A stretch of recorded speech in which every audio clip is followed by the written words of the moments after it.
Hello, grade 8, and welcome to today's session. Today, I would like to just to cover with you guys the types of nouns as a quick revision before we move on to pronouns. Okay, so I will share with you guys our PowerPoint that we're going to be using. All right, and quickly, so to speak, we understand that a noun is anything that is a person, place, thing, or an idea. Okay, nouns are divided. We are going to cover about 6 types of nouns. All right, the first type that we need to understand is common and proper noun, which are basically opposite. Okay, common noun is a noun that refers to a person, place, or thing or idea that is generalized, and it's usually lowercase or always lowercase in a sentence. Okay, so for the example here, my book is on the table. Book and table are both common nouns because they are not capitalized and they are generalized. I can replace book with the name of a actual book, and here it would be a proper noun. All right. A proper noun, on the other hand, is a noun that is specified and it is uppercased or capitalized in a sentence. Okay. So here, instead of novel, we could use the boy in the striped pajamas. Instead of author, we can use Langston Hughes. Instead of boy, we can use John. Okay. This is very easy. Just remember that your capitalization is what matters with a proper noun, and it is specified.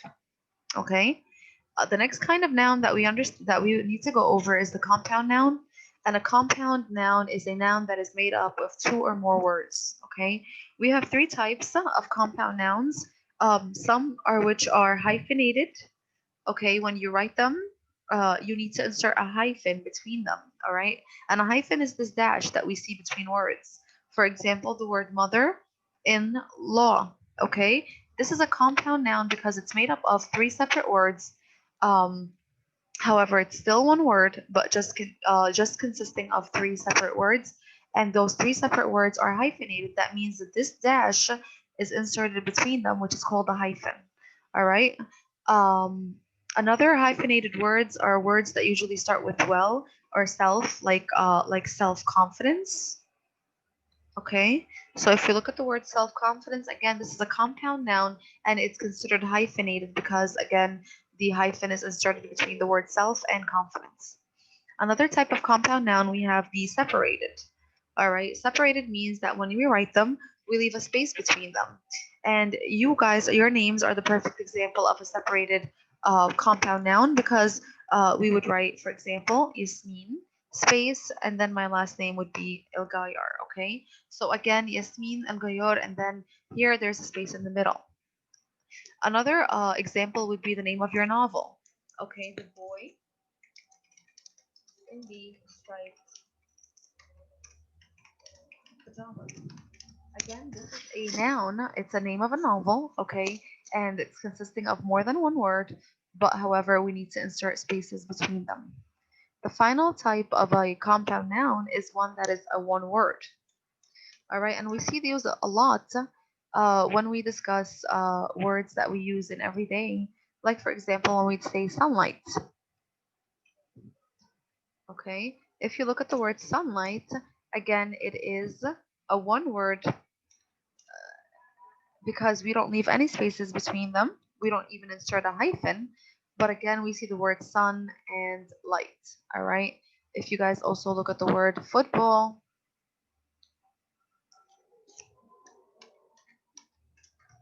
or the word shoemaker, okay, again, these are all one-worded compound nouns because, again, we see that they're made up of more than one word. However, we have no spaces between them.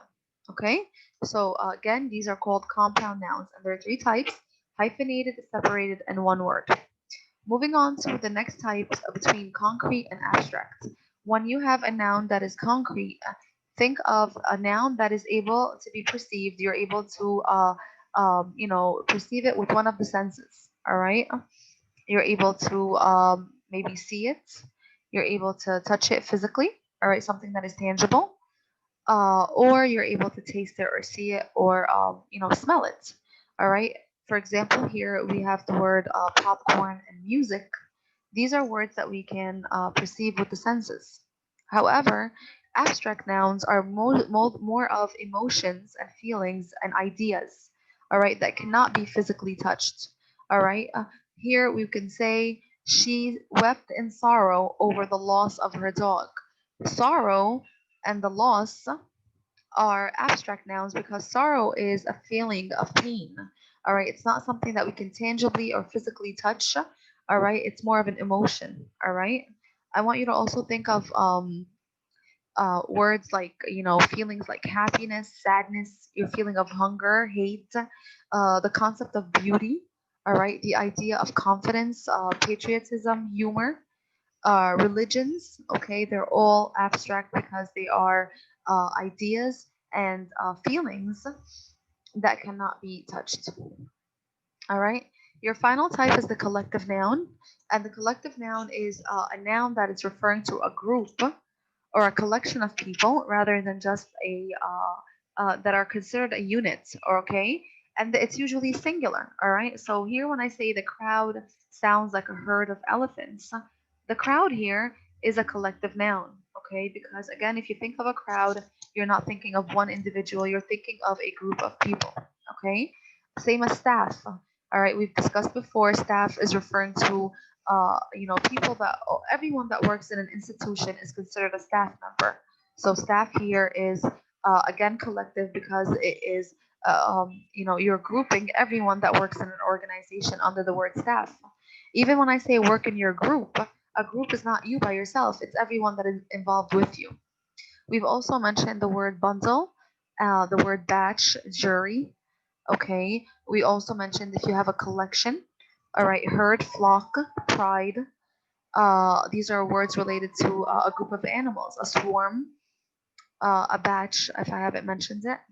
The audience, okay, your team.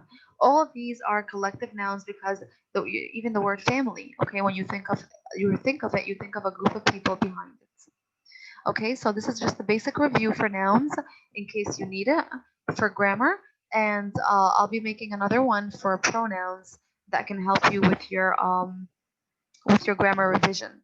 So please make sure that you have all pages in your workbook answered for anything pertaining to nouns, and consider that a good revision for you and good practice to get your questions, to get the types of nouns all sorted out. If you have any questions while you're answering, please circle them and bring them to my notice during extra care sessions. Okay. Thank you for listening and anticipate the next video covering pronouns. Thank you.